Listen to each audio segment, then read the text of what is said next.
remember it like it was yesterday. It was 1953. I was only 4 years old when my life changed forever. That day, my mother held me by the hand, and I had no idea I was taking my last steps beside her. The road was dirt, the sun was beating down, and I saw the dust rising in the air with every step. The town was small.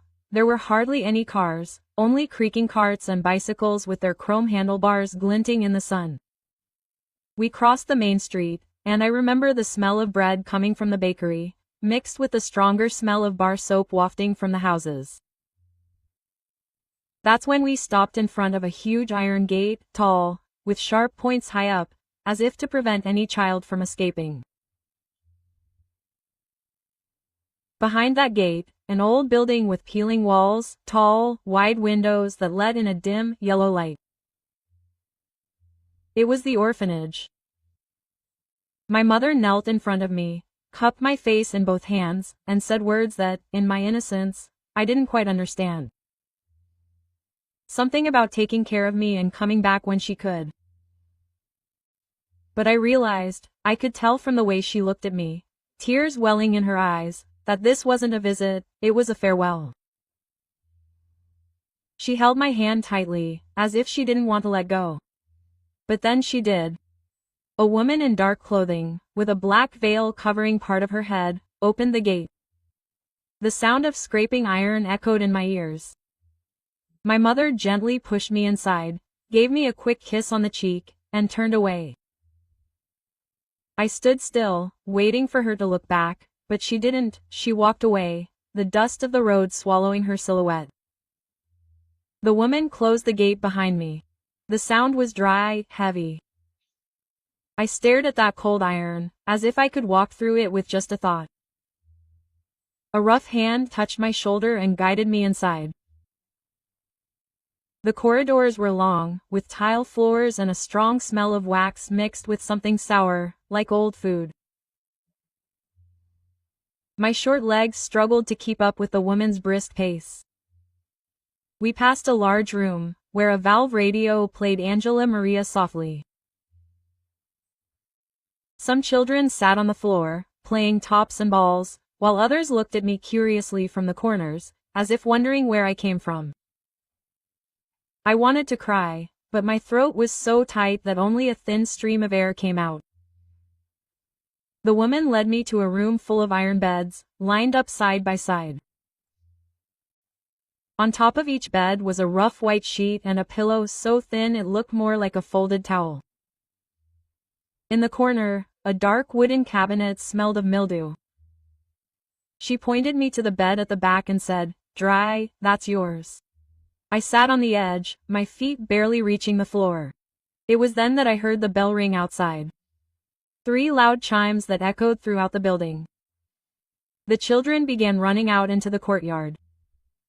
I didn't know it, but that bell would mark my life for years to come. A bell to wake up, a bell to eat, a bell to study, a bell to pray. It was as if the sound constantly reminded me that I was no longer free. And that's why today, at 76, I decided to tell this story.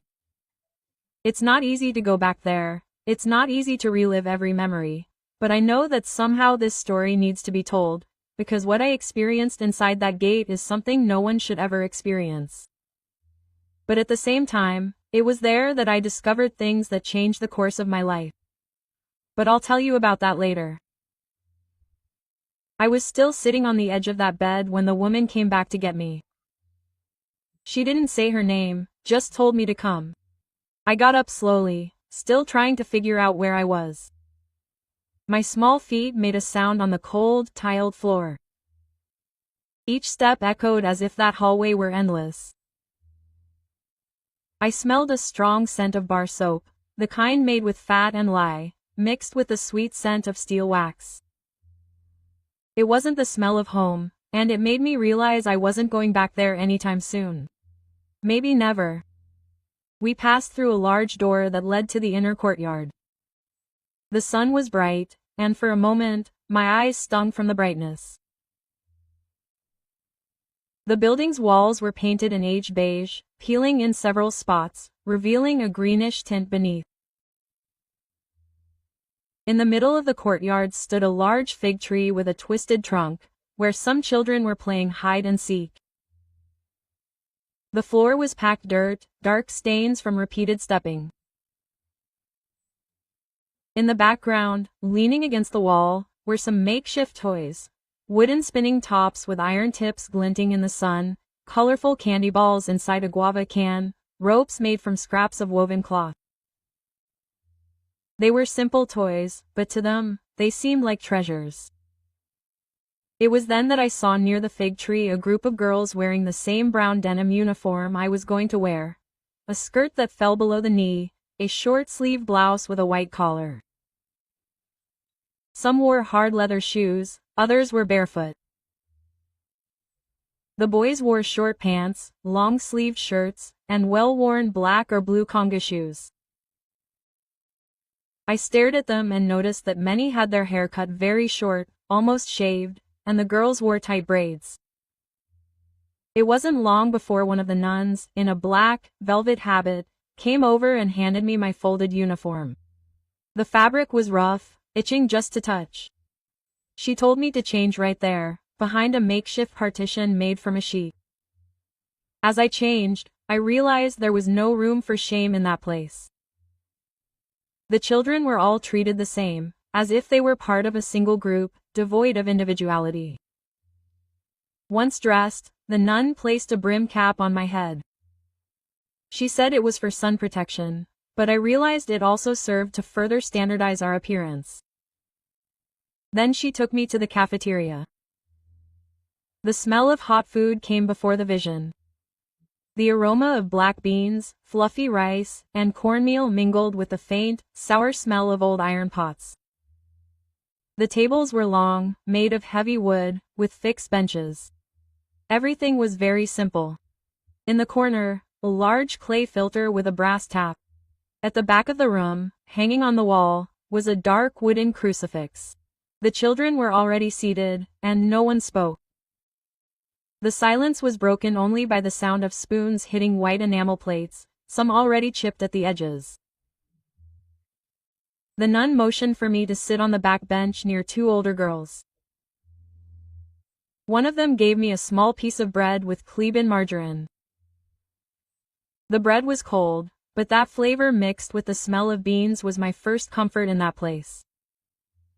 There was no formal introduction. No one asked my name. It seemed everyone already knew that the stories inside were similar. Children left behind, delivered to a fate they didn't choose. After the meal, the bell rang again. The children got up and filed out into the courtyard. I looked up and saw several open windows on the second floor, some grimy with age, with thick white curtains. The breeze carried the sound of a radio playing Nelson Goncalves. I recognized the voice because my mother listened to it a lot when she did laundry at home. It made my chest tighten so much that I almost cried, but I held it in. I still didn't understand the rules of that place and realized that crying could be a sign of weakness. In the courtyard, a nun began assigning tasks. Some children went to the vegetable garden, others to the laundry room. I was responsible for helping sweep the main hallway. The broom was heavy for my size, and the wooden handle almost reached above my head. The smell of wax mingled with the dust kicked up by the sweeping, and I sneezed occasionally. As I swept, I observed the walls covered in paintings of religious images, dark frames, and glass already frosted with age. In some corners, small tables held vases of artificial flowers. The space had a mixture of harshness and tentative beauty. As the sun began to set, we were led inside. The girls slept in one room and the boys in another. The beds were all the same, precisely aligned. On my thin pillow, I found a clean, rougher sheet. A nun passed around, handing out heavy wool blankets that were itchy but necessary because the nights there were cold. She also brought a white enamel pitcher of water and an aluminum cup to each bed.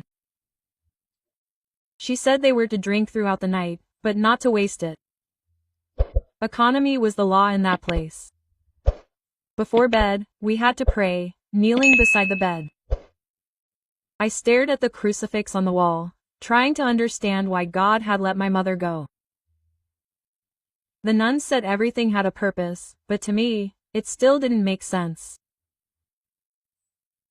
When I finally lay down, I listened to the sound of footsteps echoing in the hallway and the creaking of the beds as the children shifted. The smell of wax, soap, and cold food still lingered in the air. Outside, the wind blew through the cracks in the windows, bringing a constant whistling that reminded me of nights at home before everything changed. That was how I spent my first day at the orphanage, a long day full of strangeness and silence, but one that would be just the beginning of a life of strict rules, discipline, and, little by little, small discoveries. I didn't know it, but that iron gate that closed behind me that morning would be locked for years, and I would have to learn to survive inside it. The next day, before sunrise, the bell rang. That loud, metallic sound echoed throughout. I woke with a start, unsure of where I was for a few seconds, until I remembered. It was the orphanage. The girls got up quickly, made their beds neatly, and went to wash. Everything was silent. I watched, and an older girl limped. "If you don't get up quickly, your sister will get on your case." I jumped out of bed and tried to imitate them. The water in the wash basin was cold. It felt like it came straight from the river. The soap was a large, rough piece that sat on an enamel plate. It didn't smell as pleasant as the soap my mother used at home. It smelled like grease and soda. I'd wash my face, run my cold hand over it, and a shiver would creep up my neck.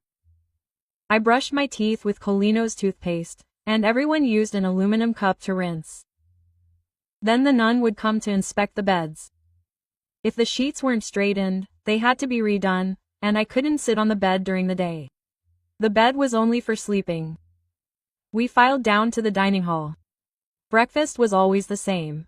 Stale bread with Cleban margarine and very thin black coffee, which I found too bitter. Some girls would dip the bread in the coffee to make it easier to swallow. Soon after, it was time for chores. There was no slacking off. The youngest helped with the cleaning, the older ones went to the garden, the chicken coop, or the kitchen. I was responsible for cleaning the hallway and the dining hall for many days. I swept with that broom almost as big as I was. Then I wiped it down with a cloth soaked in water and wax. The smell of wax and soap was so strong it sometimes gave me a headache. Some days I'd go help with the laundry. The laundry room was in the backyard, near the vegetable garden.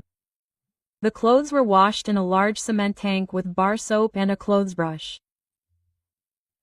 The nuns scrubbed vigorously, and we rinsed, wrung, and hung them on wire clotheslines. In the strong sun, the smell of clean clothes mixed with the heat made me dizzy, but I couldn't stop. At lunchtime, the bell rang again. Everyone washed their hands and sat in the cafeteria. The food was almost always rice, beans, and some simple mix, boiled egg, stewed chicken if I was lucky, or sautéed pumpkin. The food was good, but scarce. Anyone who skipped a class without permission was scolded. In the afternoon, there was study. The classroom was small, with wooden desks already scarred. The teacher was one of the nuns who taught reading, writing, and arithmetic. I loved learning, but sometimes I felt so sleepy my head would fall forward. And if the nun saw me, she'd tap the desk with a ruler to wake me up. The notebook was hardcover, with yellowed pages, and we wrote with a Faber pencil, sharpening it with a small knife when the tip broke. Some days people from town came to visit, donating food or clothes. On those days, we had to sing religious songs, stay neatly organized, and smile. Inside, I just wanted to run out into the street and see what was outside, but I knew that the iron gate would only open for those who entered, never for those who wanted to leave. At night, after dinner, there was prayer, with everyone kneeling in the covered patio, praying the rosary. The sound of their voices together was tingling and gave me goosebumps. After the last Hail Mary, everyone went to their room. In the cold, the blanket itched, but it was better than spending the night shivering. What hurt most was the longing. I thought about my mother constantly. I was afraid of forgetting her face. I closed my eyes and tried to remember her smile, her smell, her voice. But time passed, and it seemed those memories were growing fainter. At the orphanage, there were no hugs, no holding. If you fell and hurt yourself, the nun would look at you, clean the wound, and that was it. There was no affection, just basic care. And that was how we learned to get by. The sound of the radio on the second floor was my only connection to the outside world. Nelson Goncalves, Angela Maria, Cobby Pixoto. When it played, I closed my eyes and imagined myself in my kitchen, helping my mother make cornmeal cake. I also smelled the food that drifted in from the street on Sundays, when families barbecued or stewed. That smell passed through the wall and into the courtyard. I breathed deeply, trying to capture a bit of that aroma, as if it would nourish me alone. Time passed, and I grew accustomed to the rules, not because I wanted to, but because that's how it was there. Anyone who didn't follow them was punished. Punishment could include going without dessert on Sunday, cleaning the entire courtyard alone, or even kneeling in the cornfields behind the chapel.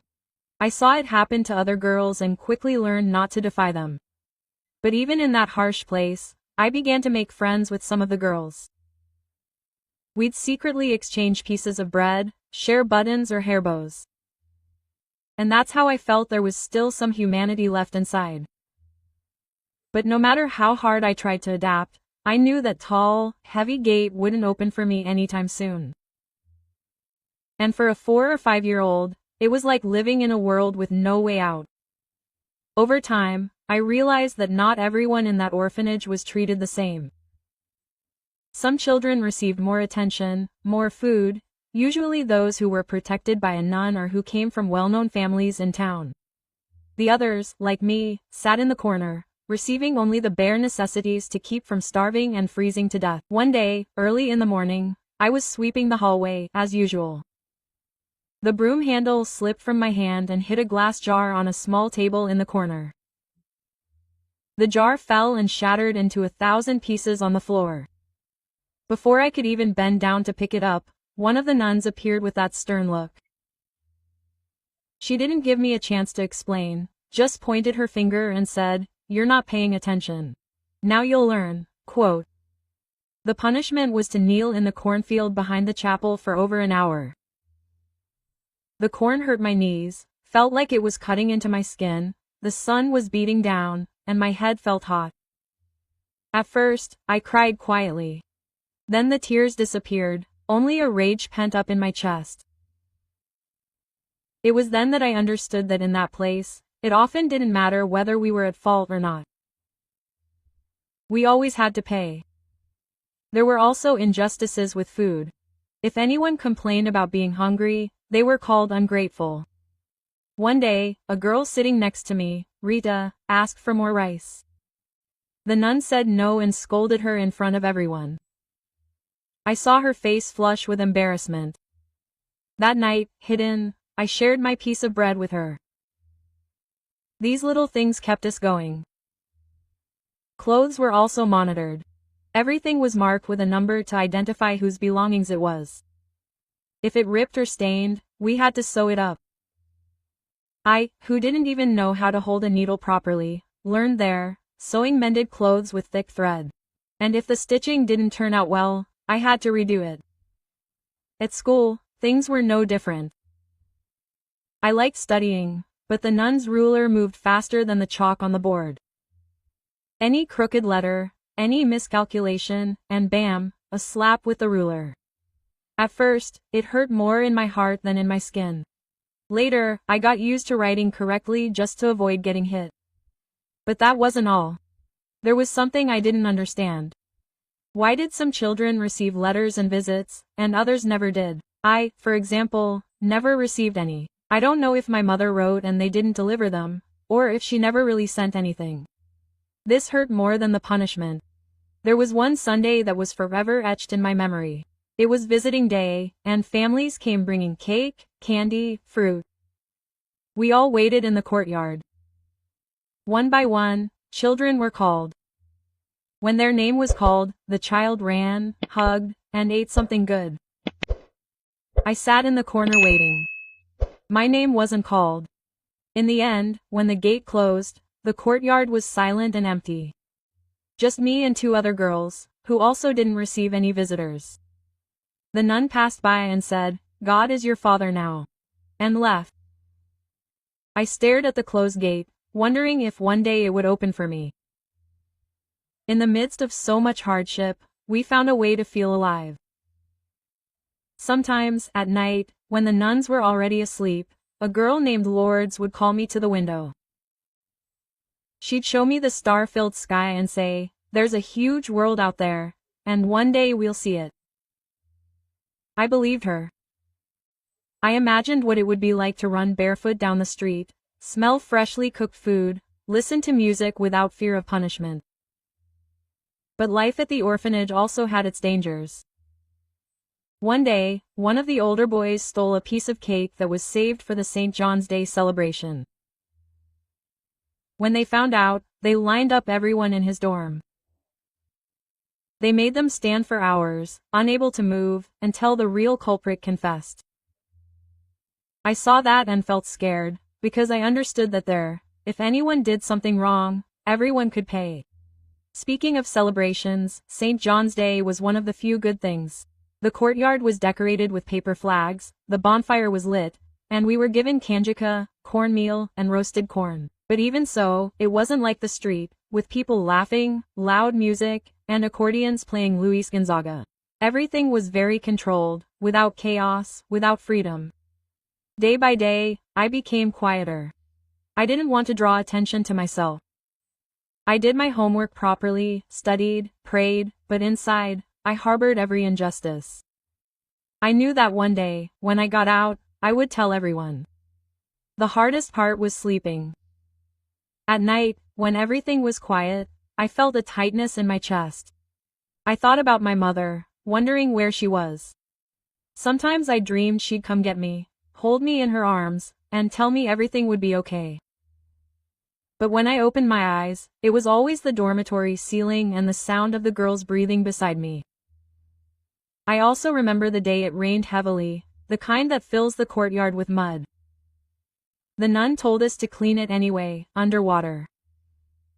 The icy water ran down our legs, making the floor cloth heavy. I looked at the other girls and saw that no one complained.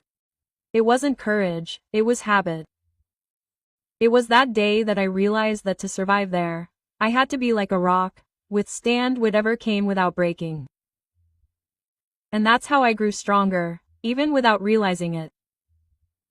Time inside the orphanage seemed to stand still. The days were always the same.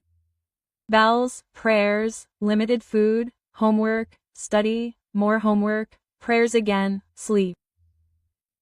The only change was when it was a church holiday or an important visitor arrived. It was on one of these visits that my life took a small turn. It was a Sunday morning, and the bell rang differently, faster. The nuns were all dressed up, with clean habits and neatly pressed veils. We also received clean clothes and neater hairstyles. Even our hair bows were ironed. We stood in rows in the courtyard, the sun beating down, and I remember the smell of clean clothes mixed with the warm earth. The gate opened, and a group of well-groomed people entered, their clothes pressed, their shoes shining.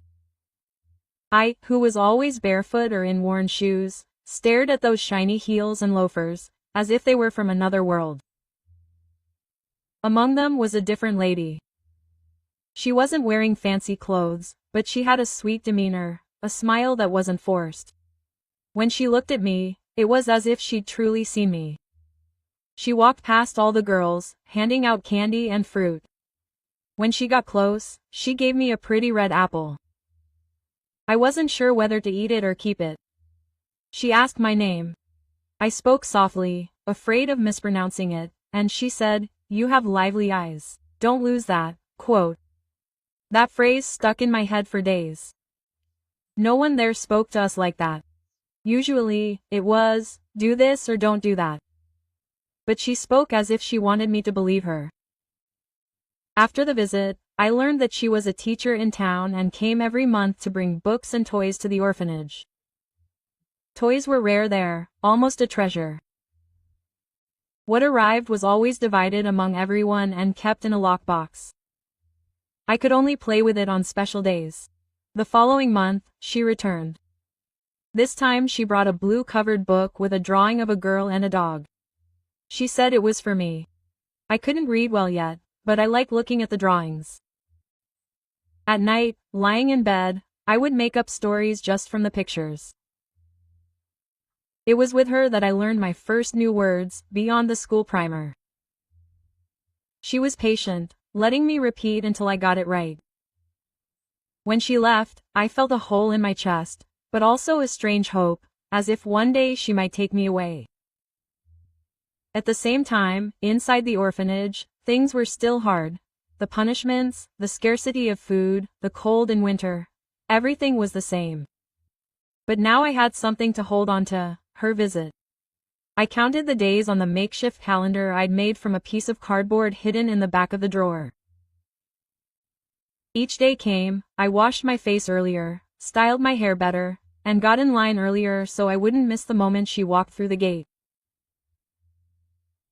Once she asked me what I wanted to be when I grew up. I didn't even know how to answer. I'd never stopped to think about the future, because all I knew was the orphanage. I said I wanted to get out and see the world. She laughed, but not in a funny way. It was a sad, slightly sad laugh, as if she understood exactly what I meant. One day it rained heavily, and the courtyard turned to pure mud. The nuns wouldn't let anyone out, and we huddled in the hallway.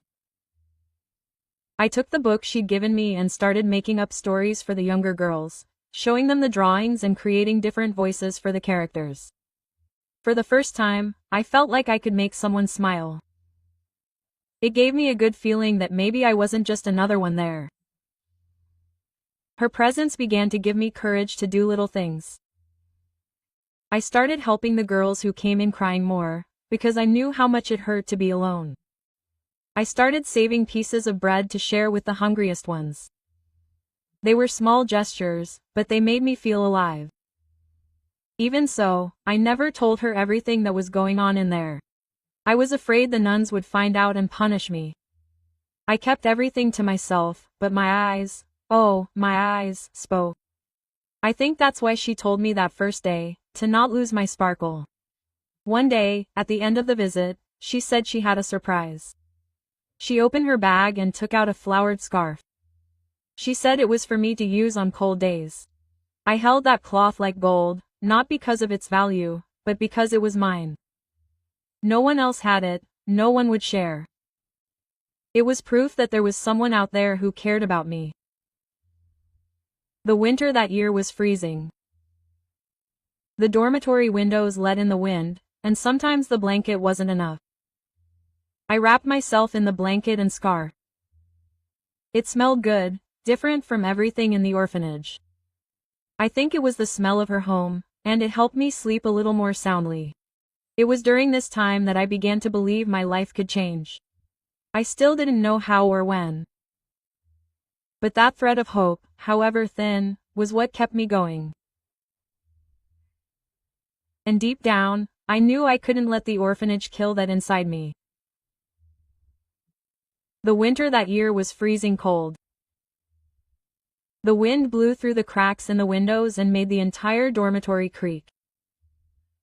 We slept huddled together, trying to keep each other warm, but even so, it felt like the cold seeped into our bones. I was already accustomed to the discomfort, but that night something different happened. It was dawn when I heard a noise in the courtyard. Hurried footsteps, the scraping of things on the floor. I curled up tighter, thinking I was dreaming. But then came a strong, strange smell, a mixture of smoke and burning cloth. I opened my eyes and saw that some girls were also awake, looking at each other, confused. Suddenly, the bell rang, but it wasn't time to get up. It was a quick, repeated ringing I'd never heard before. Soon after, the dormitory door banged open and one of the nuns shouted, "Everyone out." Now, quote. We ran out, some still in socks, others barefoot. The floor was icy, but no one cared. When I got to the hallway, I saw smoke coming from the laundry room, a strong smell of burning wood. The fire hadn't spread yet, but the rush was intense. Some girls were crying, others were screaming their friends' names. Outside, in the courtyard, the early morning chill bit my face. The sky was dark, but illuminated by the orange light coming from the laundry room window. I saw the nuns running back and forth, some fetching buckets of water from the cistern, others shouting orders. I stood there, hugging my arms, shaking more from fear than from the cold. It was then that I realized Lourdes, that girl who always showed me the stars, wasn't there. My heart raced. I looked this way and that, nothing. I ran to a nun and spoke breathlessly. "Lourdes, she wasn't, it's here." The nun simply replied, "It's in the courtyard." And she ran off, but I couldn't stay. My legs went toward the building on their own. I ran into the dormitory and looked under the beds. I called softly, then loudly, "Lourdes, where are you?" I heard a rustling sound coming from the corner. I ran over and saw that she was huddled on the floor, her blanket wrapped around her, writhing violently. The smoke was already thicker there. I grabbed her hand and said, "Come on, run." But she couldn't stand up straight. So I pulled her arm tightly and dragged her to the hallway. The floor was slippery and hot, as if a fire was coming. When we went out into the courtyard, a nun came running and picked Lourdes up. I stood there, panting, my hands numb from cold and nervousness. The fire, thank God, didn't spread beyond the laundry room, but it left a burning smell that lingered in the air for days. After that day, something changed in me. I realized that, even though I was small, I could do something different. It wasn't just about surviving. It was also about protecting those who were there with me. But I also realized something else. The nuns didn't tell anyone that Lourdes had been left behind. At prayer time, they just thanked God that no lives had been lost. And that was it. No one said my name. That hurt me more than if they had punished me, because I didn't want a medal, but I wanted at least someone to say, "You saved Lourdes." And nothing. After the fire, the routine changed for a while. The smell of burning clung to our clothes, and the workload increased. We had to help wash, scrub, and clean everything. The smoke had stained the walls, ceiling, and furniture. There was no rest. And it was during this time that the teacher, the lady who brought me books, came to visit. When she saw me, she said my face was thinner and the circles under my eyes were deep. I almost told her what had happened, but the nun stood there listening the whole time, so I kept quiet. But she realized something was wrong, gave me a long hug, and he said, "You still have a sparkle in your eyes. You don't let anything dim it." That phrase came again as a push for me not to give up. The fire became a forgotten subject within a few days, but inside me it became a flame that never went out, not of destruction, but of courage. I began to think that if I could face that, I could face whatever came next. From then on, I began to pay more attention to the gate. I saw when it opened, who entered, who left. I began to imagine routes, to think about what it would be like to cross the street outside. It wasn't an immediate escape, it was just a dream. But a dream that, for the first time, seemed possible. After the fire, the orphanage was never quite the same for me again. I no longer looked at the days the way I used to. Before, it seemed like they all came wrapped up in the same package. Waking up, praying, working, studying, sleeping. Now, after having pulled Lourdes by the hand through the smoke, I felt there was something bigger waiting for me out there. The teacher continued to come every month, and each time she arrived, it felt like she brought a piece of from another world with her. It wasn't just the good smell of her clothes, or the different books. It was the way she looked at us. And it was on one of these visits that everything changed forever. It was early spring, the sun was beating down warmly, and the orphanage courtyard smelled of wet earth because it had rained the night before. I was in line, my hands clean and my hair tied back in the same bow I wore on visits. When she came through the gate, carrying the bag of books and a cloth bundle, my heart beat faster. After handing out the gifts to the children, she called me to a corner of the courtyard. I looked at the nun, who nodded but kept an eye on me. The teacher lowered her voice a little and said, "I heard about the fire." My stomach immediately froze. I didn't know how she found out, because no one talked about it. "They told me you helped the girl." "Is it true?" she asked. I stayed quiet. Quote, "Look, don't be afraid. I won't say anything that will hurt you. I just wanted you to know that I think that's very brave." That was the first real compliment I've ever received. Not for completing a task, not for praying correctly, but for doing something from the heart. Quote, "Then she took a pair of white socks out of the package and gave them to me. She said they were for me to wear on cold days. It might not seem like much, but for someone who only had one old, torn pair, they were a treasure." Before she left, she looked me straight in the eye and said, "You know, I wish I could take you with me." At that moment, my heart skipped a beat. I almost asked, "Why don't you take them, then?" But I swallowed the question. I was afraid of hearing an answer that would kill my hope. For the next few days, that phrase wouldn't leave my head. When I was washing the floor, I imagined walking down the street holding her hand. When I was in the food line, I imagined sitting at a table in a house, eating hot food made just for me. When I lay down at night, I imagined sleeping in my own bed, with a soft blanket and a window that kept the wind out. But at the orphanage, too much hope could be dangerous. The nuns didn't like it when we talked about when we would leave. They said the future was in God's hands and that we should focus on the present, but I had already gotten a taste of that idea and wouldn't let it go. One day, Lourdes told me she'd heard a rumor. The teacher was thinking about adopting a child.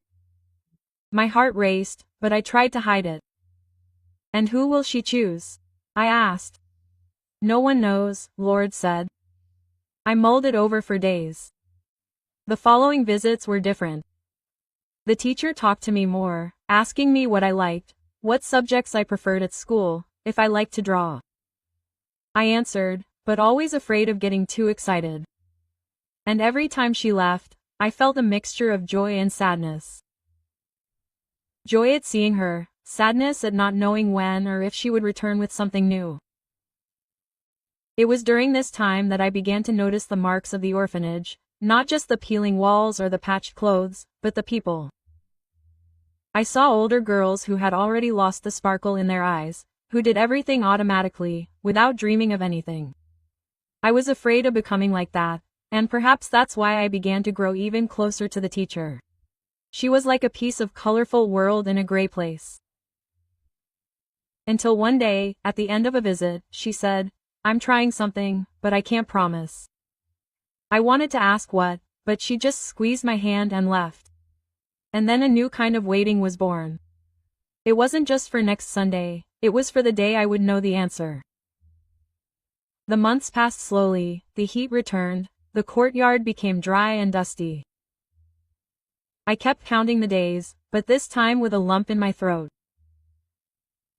I was afraid she would give up, that it was just a silly dream, but inside me a voice said, "Hold on tight, something will change." And it was by holding on to that voice that I endured another Christmas at the orphanage, eating hard sweet bread and drinking thin coffee. And I also endured the cold July mornings, when I wrapped the socks she gave me around my neck to keep warm, because deep down I believed that silent promise would get me out of there. The days at the orphanage were still long, but after that conversation with the teacher, each step she took through the gates seemed to carry a secret. I no longer just looked at what she carried in her hands. Books, sweets, fruit. Now I paid attention to her gaze, the way she spoke. I looked for any sign that the change I dreamed of was coming. It was on a cloudy, almost drizzling Sunday that something different happened. I was in line, hair tied up, my dress clean but frayed at the edges, when I saw her enter carrying not only her usual bag but also a brown briefcase, the kind you only see in the hands of nuns or priests when they're about to take care of something serious. My heart started beating faster. I thought, could it be today? Could it be about me? But I swallowed hard and kept to myself, because learning to hide emotions there was a matter of survival. After delivering the gifts to the younger girls, she asked to speak to me. The nun on duty wrinkled her nose but let her. We went to a corner of the courtyard, near the tree that provided shade in the summer. She bent down to my level and spoke softly. I'm trying to take care of some paperwork, but there's still going to be. It took a while. I wanted to ask what those papers were, but she added, it's a good thing, but you can't tell anyone, not even your friend lords. I nodded, but inside I felt like a drum was beating in my chest. She opened the folder and took out an envelope. She didn't give it to me, just showed me a stamped sheet of paper in hard-to-understand handwriting. I recognized some words, adoption and authorization. My stomach dropped, and I immediately thought, it's up to me. But she didn't confirm it, just said, it's not certain yet, but I wanted you to know I'm trying. That sentence burned in my head. I wanted to believe with all my strength, but I was also afraid of holding on too tightly and falling off the edge later. So I put it away and went back to my routine. In the following days, I started noticing the gate even more. Every time it opened, my heart raced, even if it was just the baker delivering stale bread. I daydreamed, imagining the teacher arriving, saying, let's go. And I'd cross the street, without looking back. But life at the orphanage didn't leave much room for dreaming. The chores continued, washing floors, mending torn clothes, helping in the kitchen. And during this time, I noticed the nuns were keeping a closer eye on me. It seemed they suspected something was different. One of them even said in a sour tone, girl, there's no point in thinking you're special. Everyone here is the same. I swallowed hard and remained quiet, but that only made me want to leave even more. The teacher's visits continued, but she couldn't always speak to me alone. Sometimes she'd just give me a quick smile from afar, and I understood that was her way of saying, I'm still here. And every time she appeared with the brown folder, I felt a glimmer of hope. Even though it was small, it was more than anything else I had. One day near Christmas, she managed to pull me aside and say, look, maybe next year I'll be able to come get you. The sentence pierced me completely. Next year seemed both near and far at the same time. Near because the calendar was almost over. Far because each day there felt like an eternity. But just hearing that, I began to look at the peeling walls differently. It was as if they no longer held me so tightly. Even so, the fear of failure haunted me. What if the nuns made up a story about me being difficult and wouldn't let me go? What if the teacher changed her mind? What if some role was denied? I'd seen girls who were promised to families and then returned to the orphanage without explanation. They arrived different, quieter. I didn't want to be one of them. At the beginning of the following year, the teacher returned. She didn't bring a folder this time, just a box wrapped in colorful paper. She said it was a New Year's gift. When I opened it, I saw a yellow dress, simple but new. Save it for a special day, she said. I understood the message without needing any more words. From that moment on, I began to count the days differently. It wasn't anymore just waiting for her visit, it was like waiting for my own life to begin. But I still had to hide it from everyone, even lords, no matter how much it hurt not to tell her. And it was in this secret that I lived that year. Every visit, every smile, every word from the teacher was another brick in the bridge I believed would get me out of there. But deep down, I knew. Even though the door had begun to open, there was still a long way to go before I crossed it. The yellow dress sat in my small wooden drawer for months. I had never worn it. Every now and then, I would open the drawer just to run my hand over the soft fabric and remember the teacher's words. Save it for a special day. I believed that day would come. Only no one warned me that before it would come a storm. It was early autumn. The wind was already colder, and the orphanage seemed even grayer. The teacher's visits had become more spaced out. She said she was busy with important things, but she didn't go into details. I tried to believe it was because of the paperwork. Until one day, she didn't come. She waited all morning, and nothing. The other girls went back to their chores, and I was heartbroken, trying to cry. A week later, a letter arrived at the orphanage. The letters always went straight to the nuns, and rarely did anyone know the contents. But that day, I saw Sister Cecilia reading the letter with a scowl. Then she called the Mother Superior aside. The two of them spoke quietly, glancing in my direction from time to time. I sensed something was wrong. That evening, after prayer, Mother called me into her office. My heart felt like it was about to leap out of my chest. She sat behind the desk and spoke dryly. The lady who was coming to visit you won't be able to come back for a while. She's sick. I felt the world spin. I didn't ask what illness, or if it was serious. I just stood there, trying to understand. And about those papers, she continued. Don't get your hopes up. These things rarely work out. Quote. That sentence was like a bucket of ice water. I knew the nuns didn't want to see me leave, but hearing that out loud was like ripping away a piece of my dream. In the days that followed, I walked around the orphanage as if I'd lost a part of myself. The gate no longer caught my attention. It seemed closed forever. Even Lourdes noticed and asked, what happened? I said nothing, but inside I was screaming. Time passed, and the weeks turned into months. No sign of the teacher, no letter, no message. I began to believe she had given up, and then one afternoon I overheard two nuns talking in the kitchen. One said, it seems she went to live in another city. The other replied, so, it's over. Those two words kept hammering in my head. So, it's over. I locked myself in the bathroom that night and cried softly so no one could hear. It wasn't just sadness, it was anger too. Anger at having believed, anger at having kept that dress as if it were the key to another life. From that moment on, I began to withdraw. I did what the older girls did. I completed my tasks automatically, without dreaming of anything. The gate could have been wide open and I wouldn't even look. My heart had turned to stone. Until a month later, the mother called me again. I went reluctantly, thinking it was another lecture. But when I entered the room, I saw a man in a light-colored suit and a hat, sitting in the guest chair. He had a leather briefcase on his lap.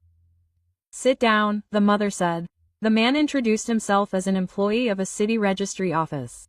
He began talking about documents, signatures, transfer of custody. I didn't quite understand, but one thing I realized, he was talking about me. But then he paused. The process was suspended. I felt as if the ground had dropped out. He explained that the adoption depended on the teacher's presence, but since she was absent, there was no way to proceed. I left the room without crying, but inside I was in pieces. That night, I took the yellow dress out of the drawer and stared at it. I thought about tearing it, but didn't have the courage. I folded it again and hid it deep inside, as if hiding the dress would also hide that part of me that still wanted to believe. The following days were the longest of my life. I would wake up and already know that nothing new would happen. I no longer waited for the gate, nor for the teacher. And it was like that, in this state of near give up, that fate decided to play a trick on me. But I'll only tell you about that in the next chapter. It had been months since I'd last heard from the teacher. The yellow dress was still tucked away, now wrapped in a piece of old cloth, as if that way I could protect it from the heavy air of the orphanage. I no longer expected anything. Life had become a repetition. Wake up, pray, work, eat, sleep. It was a cold Saturday morning, the kind where the wind cuts through your face and makes your hands feel cold, even in your apron pocket. The girls were in the courtyard sweeping dry leaves. I was leaning against the wall, staring at the ground, when I heard the gate open. I didn't look up right away. I thought it was the baker or the gardener, but then I heard a voice my heart recognized before my mind. Where is she? I looked up, and there she was, the teacher in a beige coat I'd never seen before, her hair tied in a tight bun, and a tired but lively smile.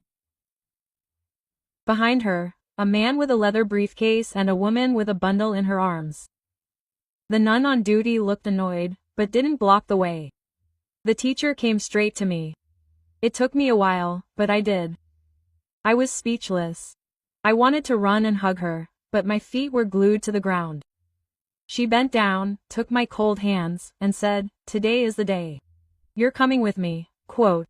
At that moment, the whole world seemed to go silent. All I could hear was my heartbeat. The other girls stopped what they were doing to watch. Mother appeared in the doorway with her usual stern expression, but she gestured for me to come. "Go get your things," she said, as if announcing something without emotion. My things were few. A pair of worn shoes, a broken comb, 2 hair ribbons, a toothbrush, and, at the bottom of the drawer, the yellow dress. I put it on right there, over my uniform, feeling the new fabric against my skin. The teacher smiled when she saw me. "I knew it would look beautiful on you." On the way to the gate, I looked back, saw the courtyard, the peeling walls, the tree where Lords and I had been talking. I saw the narrow hallway, the dormitory window, the bench where I was sewing holy socks. All of this seemed smaller than I remembered. As I walked through the gate, I felt the sun on my face. It wasn't strong, but it was free. The air seemed lighter.